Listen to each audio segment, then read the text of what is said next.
ఇప్పుడు ఏంటంటే ఊరికి మనం ఇంట్రడక్షన్ అనమాట ఏంటి ఉంటాయి ఏముంటాయి ఒక సీడ్ ప్రాసెసింగ్ యూనిట్లో అసలు ఏముంటాయి ఏంటంటే ఊరికి అంతా చూస్తాం. తర్వాత దాని ఎక్స్పర్ట్లు ఎవరైతే ఉంటారో వాళ్ళు ఉంటారు. ఆయన పేరు ఏంటి మేనేజర్ ఆయన ఉంటారు. ఆయన వచ్చి మొత్తం ఏంటంటే టెక్నికల్గా దీని సామర్థ్యం ఎంత, ఇది కట్టడానికి ఎంత అయింది, ఏం చేస్తారు, ఇక్కడ పనిచేసే ఉద్యోగస్తులు ఎవరు, వాళ్ళు ఆధార్ పని చేస్తుంటారు, అది ఎన్ని గంటలు పని చేస్తాయి, షిఫ్ట్లు ఎన్ని ఉంటాయి, షిఫ్ట్లు ఉంటాయి అనమాట. ఏ షిఫ్ట్లు ఎవరెవరు పని చేస్తుంటారు, ఎంత పని చేస్తారు, మొత్తం ఈ సీజన్లో ఎంత చేస్తుంటారు, దగ్గర ఈ సీజన్లో ఎంత, ఇంకా దగ్గర ఈ సీజన్లో ఎంత సీడ్ ప్రాసెసింగ్ చేస్తారు, అవన్నీ వివరాలు కూడా వాళ్ళు మనకి అందులో చెప్తారనమాట క్లియర్గా. వాళ్ళకి ఒక టార్గెట్ ఉంటుంది, ఈ సీజన్లో ఇంత సీడ్ మనం ప్రాసెస్ చేయాలి అని కొంత టార్గెట్ అనేది ఉంటుంది అనమాట. ఆ టార్గెట్ ప్రకారం చేస్తుంటారు. ఇప్పుడు చెప్పారు కదా గంటకి 35 క్వింటాల్ దీని కెపాసిటీ రాస్తున్నారా, గంటకి 35 క్వింటాల్ల కెపాసిటీ దీనికి ఉంటుంది అనమాట. సో 35 క్వింటాల్ ఆడుకుంటుంది.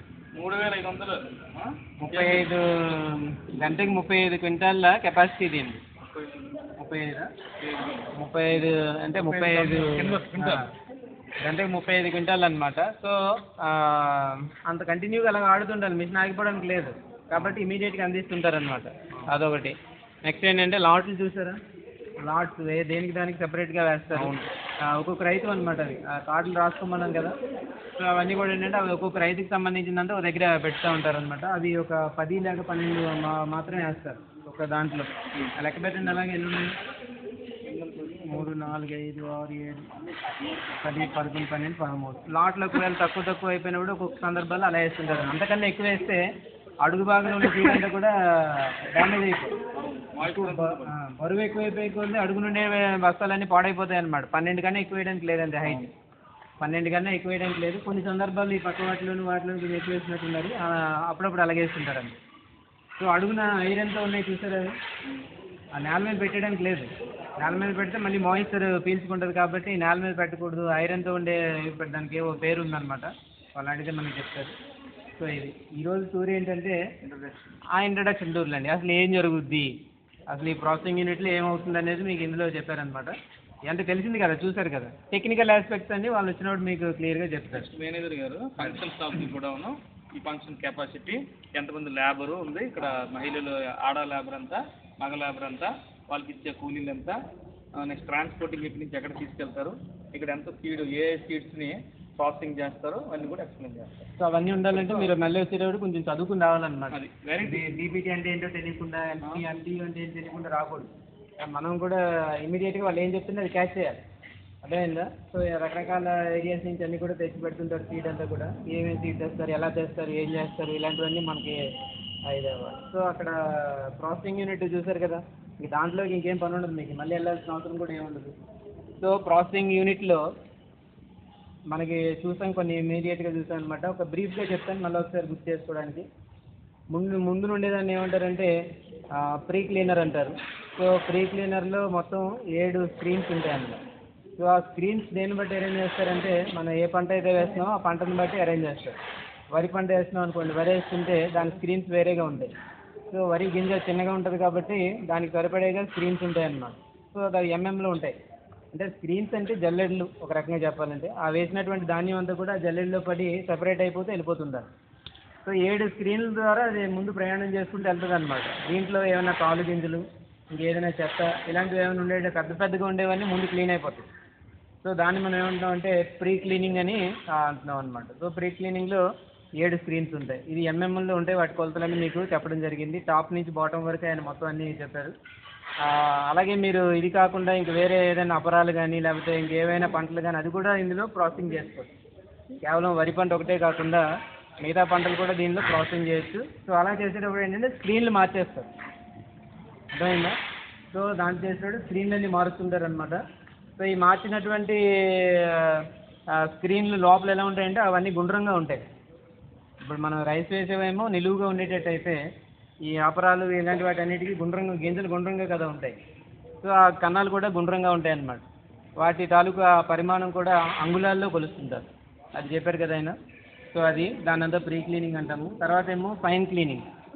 ఫైన్ క్లీనింగ్ అంటే ఏంటి, ఇంకా ప్రీ క్లీనింగ్లో మిగిలిపోయినటువంటి ఇంకేదైనా చిన్న చెత్త ఏదైనా ఉండేటట్టు అయితే ఫైన్ క్లీనర్లో మళ్ళీ 7 స్క్రీన్లు ఉంటాయి. 7 స్క్రీన్లో మళ్ళీ అక్కడ సెపరేట్ చేసేస్తారు. సో ఇప్పుడు సెపరేట్ అయిపోతే కంప్లీట్గా సెపరేట్ అయిపోయినట్టే లెక్క. ఓకే, సో కంప్లీట్గా సెపరేట్ అయిపోయిన తర్వాత మనకి ఫీడ్ వచ్చేస్తుంది అనమాట, బయటకు వచ్చేస్తుంది. చూస్తారు, ఆ సీడ్ అంతా చూస్తారనమాట. సీడ్ అంతా చూసిన తర్వాత ఇంకా దాంట్లో ఏమైనా రాళ్ళు గట్ట వచ్చాయనుకోండి, అప్పుడు దేనిలో పంపిస్తారు? సో రాళ్ళు ఏమైనా వచ్చేటట్టయితే వాటిని డీస్టోనర్లోకి పంపిస్తారన్నమాట. డీస్టోనర్ అనే దానికి రెగ్యులర్గా ఉపయోగించి, అది చెప్పారు కదా అందరికీ, విన్నారా? డీస్టోనర్ అనేది రెగ్యులర్గా వాడరంట, ఎందుకంటే అత్యవసరం అయితే మాత్రమే డీస్టోనర్ వాడతారు. డీస్టోనర్ వాడితే కనుక చాలా ఎక్కువ పవర్, బాగా ఎక్కువ ఖర్చు అవుతుంది. 6 HP మోటార్ వాడాలి, అర్థమైందా? 6 HP అనమాట, రాసుకోండి అది.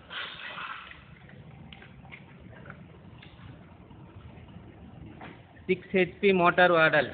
కాబట్టి ఏంటంటే డీస్టోనర్ అనేది ఏంటంటే ఎప్పుడు అవసరమైతే అప్పుడే వాడుతుంటారు, లేకపోతే దాన్ని ఎక్కువగా ఉపయోగించరు అనమాట. డీస్టోనర్ వాళ్ళు చూస్తారు, ఎప్పుడైనా రాళ్ళు వచ్చేటట్టయితే ఆ రాళ్ళు వచ్చేటప్పుడు దాన్ని ఎక్కువగా ఉపయోగించుంటారు అనమాట. పైన ఒకటి ఇలా పట్టుకోవడానికి ఉన్నాయి చూసారా, ఇలా లాగడానికి ఉన్నాయి అనమాట. ఒకటి పట్టుకుని లాగాడంటే డీస్టోనర్లోకి వెళ్తుంటాయి, లేదనంటే డైరెక్ట్గా బిన్లోకి వెళ్ళిపోతాయి అనమాట. సో దాన్ని ఏమన్నారంటే బ్యాగింగ్ బిన్ అని అన్నారు. ఏమన్నారు? సో బ్యాగింగ్ బిన్ అని అన్నారు అనమాట. బ్యాగింగ్ బిన్లోకి వెళ్ళిపోతాయి. బ్యాగింగ్ బిన్ అంటే అర్థం ఏంటి? ఆ బిన్లోకి వెళ్ళిన తర్వాత బ్యాగింగ్ చేస్తాం, బస్తాలు కట్టేస్తాం. సో అందువల్ల ఏంటంటే దాన్ని బ్యాగింగ్ బిన్ అన్నారు. అంటే అప్పుడు కంప్లీట్గా క్లీన్ అయిపోయినట్టు లెక్క అనమాట. సో ఇది పరిస్థితి. ఆ తర్వాత బ్యాగింగ్ చేస్తారు. 30 కిలోలు తెలుసా? 30.5 కిలోలు చేస్తున్నారు. 30-50 ఇందాక ఎవరు చెప్పారు ఎన్ని చేస్తున్నారా అంటే 30-50 అని. 30-50 ఏంటి? దానికి ఒక పద్ధతి పాడు ఏముండదు. 30.5 అంటే 30.5 కేజీలు అనమాట. సో ఎప్పుడైనా సరే వరి ఎప్పుడు కూడా 30 కిలోలే చేస్తారు. సంచుల సామర్థ్యం ఎప్పుడు కూడా ఎంత ఉంటుంది అనమాట? 30 కిలోలు మాత్రమే ఉంటుంది, అంతకన్నా ఎక్కువ ఉండదు. 1/2 కేజీ ఏంటంటే సంచుకోవచ్చు. ఇది పరిస్థితి. సో బ్యాగింగ్ అవడానికంటే ముందు సంచులకి ఏం చేస్తారంటే లేబులింగ్ చేయాలి. అది ఏ రకము, అది ఏంటి పరిస్థితి, దాని కింద చేశారు కదా. సో ఆ విధంగా లేబులింగ్ చేస్తారన్నమాట. సో ఆ లేబులింగ్ చేసి లేబుల్ ప్రకారంగా దాన్ని అన్ని ఒక దగ్గర లాట్ పెడుతూ ఉంటారు. ఇది జరుగుతుండేది. యాక్చువల్గా ఇది ప్రాసెస్ అనమాట. దీంట్లో మీరు చేయాల్సిన పనులు ఏంటంటే పైన మిషన్ దగ్గరికి చేయాల్సిన ఏం లేదు, మిషన్ దగ్గరికి వెళ్ళి చేసేది ఏం లేదు, మిషన్ అన్నీ చేసుకుంటూ ఉంటారు. సో బ్యాగింగ్ చేయాలి, రాసుకోండి చేయవలసిన పనులు. బ్యాగింగ్ చేయాలి. నా వెనకాల నుంచి చేస్తున్నా సైడ్. బ్యాగింగ్ చేయాలి, లేబులింగ్ చేయాలి. అంటే తర్వాత వస్తుంటారు కదా, 3-4 రోజులు వస్తారు మీరు తర్వాత. బ్యాగింగ్ చేయాలి, లేబులింగ్ చేయాలి. ఒక రోజు అంతా లేబులింగే అందరూ. ఒక రోజు కంప్లీట్గా లేబులింగ్ అనమాట. అక్కడ కూర్చోవడం, సంచులు ముందు వేసుకోవడం, అన్నీ కూడా పాముకుంటూ కూర్చోవడమే. అలా లేబులింగ్ చేయాలి. తర్వాత బ్యాగింగ్, తర్వాత స్టిచ్చింగ్ చేయాలి. జనాలు కూడా చూడకూడదు. స్టిచ్చింగ్ చేయాలి. ఓకే, ఆ తర్వాత ఏంటంటే స్టాకింగ్ అంటాం, నెట్ వేయడం. నెట్లు పిల్లలు అప్పుడు ఒక్కొక్క నెట్ కూడా వేసేస్తుంది ఆ రోజుల్లో. ఈ బ్యాగింగ్ అయిపోయిన బస్తాలన్నీ తీసుకెళ్ళి ఒక్కొక్క నెట్ వేయడం కూడా రావాలన్నమాట. నెట్లు అంటారు అనమాట. దాన్నే స్టాక్ అంటాం. స్టాక్ లేదా నెట్ అనమాట. నెట్టు అంటే దాన్ని నెట్ అనేదాన్ని ఇంకో దాన్ని మార్చారు కదా, స్టిచ్ అన్నాడు. నెట్ ఇప్పుడు అలా ఉన్నాయి కదా, వాటన్నిటిని నెట్ అంటారు అనమాట. లాట్ అని మనం అంటాము. మామూలుగా వీళ్ళందరూ ఏమంటారంటే నెట్లు అంటారు అనమాట. ఒక్కోదాన్ని ఒక్కొక్క నెట్ అంటారు. సో నెట్లు అదే లాట్లు, మనం లాట్ అంటాం. సో అలా లాట్లు వేయడం అనేది రావాలి. ఇంకా ఇందులో తెలుసుకోవాల్సింది ఏంటంటే జర్మినేషన్ టెస్టులు మీరు చేయాల్సిన పనులు ఉంటాయి అన్నమాట. ఏదో ఒక రోజు అవి కూడా మీకు ఇచ్చి చేయిస్తారు, జర్మినేషన్ టెస్టులు. ఆ జర్మినేషన్లో మనం ఏం చేయాలంటే ముందుగా శాంప్లింగ్ చేయాలి. సీడ్ శాంప్లింగ్ అనమాట. ట్రయర్స్ అని ఉంటాయి. ట్రయర్ వాళ్ళ దగ్గర ఉంటాయన్నమాట. ఇప్పుడు ఒకవేళ అడిగితే చూపిస్తారు వాళ్ళు. ట్రయర్ అని అంటారు, ట్రయర్. సో ఆ ట్రయర్లు తీసుకుంటాము. ట్రయర్ తీసుకుని బస్తాకి పొడుస్తాం అనమాట. ఉంటాయి కదా బస్తాలు, ఉంటే బస్తాకి ఒకసారి పొడిస్తే దాని లోపల నుంచి ధాన్యం ఆ ట్రయర్లోకి వచ్చేస్తుంది అనమాట. కింద దాన్ని ఏమో కలెక్ట్ చేసుకుని అలాగా లాట్లో ఉండేటువంటివన్నీ కొన్ని గింజలు తీసుకున్న తర్వాత ఆ లాట్కి శాంప్లింగ్ అనమాట. సో అవన్నీ తీసుకెళ్ళిన తర్వాత వాళ్ళ దగ్గర ఏంటంటే పేపర్ టవల్స్ ఉంటాయి, అది కూడా రాసుకోవాలి. పేపర్ ఈ పేపర్ టవల్స్ మనకు వాళ్ళు ఇస్తారనమాట. సో అదేంటంటే అది కొంచెం ఎక్కువ మాయిశ్చర్ని నిలబెట్టుకుంటాయి ఎప్పుడు కూడా. ఒకసారి మనం వాటిని తడిపేసామంటే రెగ్యులర్గా అది మాయిశ్చర్ని అలా నిలబెట్టుకుంటాయి అనమాట. కాబట్టి ఆ పేపర్ టవల్లో మనం ఒక ముక్కలాగా చింపుకొని ఒక 100 సీడ్స్ పెడతారు. 100 అంటే ఒక నెంబరింగ్ ఉంటుంది, 100 లేదా 50 లేదా ఒక 25 ఇలా ఉంటుంది అనమాట. 100 పెట్టుకోండి, ప్యాడీలో 100 సీడ్స్ వరుసగా దాని మీద పెట్టుకుంటూ వెళ్తాం అనమాట. చిన్న పేపర్ ఒకటి కటింగ్ చేసుకుని దాని మీద 100 విత్తనాలు పెట్టుకొని దాన్ని ఒక చుట్ట చుట్టినట్టుగా చుట్టేస్తాం అనమాట. ఇప్పుడు చుట్టలు చుడతారు కదా, చుట్టలు పొగాకు చుట్టలు ఎలాగైతే చుడతారో అలాగే ఆ చుట్టలన్నీ కూడా చుట్టేసి ఒకవైపు ఇలా మడిచేస్తాం అనమాట. మడిచి దానికి రబ్బర్ బ్యాండ్లు పెట్టేస్తాం. సరిగ్గా చుట్టలాగా ఉంటుంది అంతే, మామూలు పొగాకుతో తయారు చేసినటువంటి ఒక చుట్టలాగా ఉంటుంది అది. సో ఇలాంటి చుట్టలన్నీ దాని మీద మళ్ళీ లేబులింగ్ అన్నీ చేస్తారు, దాని మీద ఒక రాయడం అన్నీ కూడా చేస్తారు అనమాట. ఏ లాటు ఎవరిది ఎక్కడ తీసాం ఏంటి ఆ వివరాలన్నీ కూడా రాసి దానికి చేసేసి మనం ఒక చిన్న ట్రేలో పెడతాం.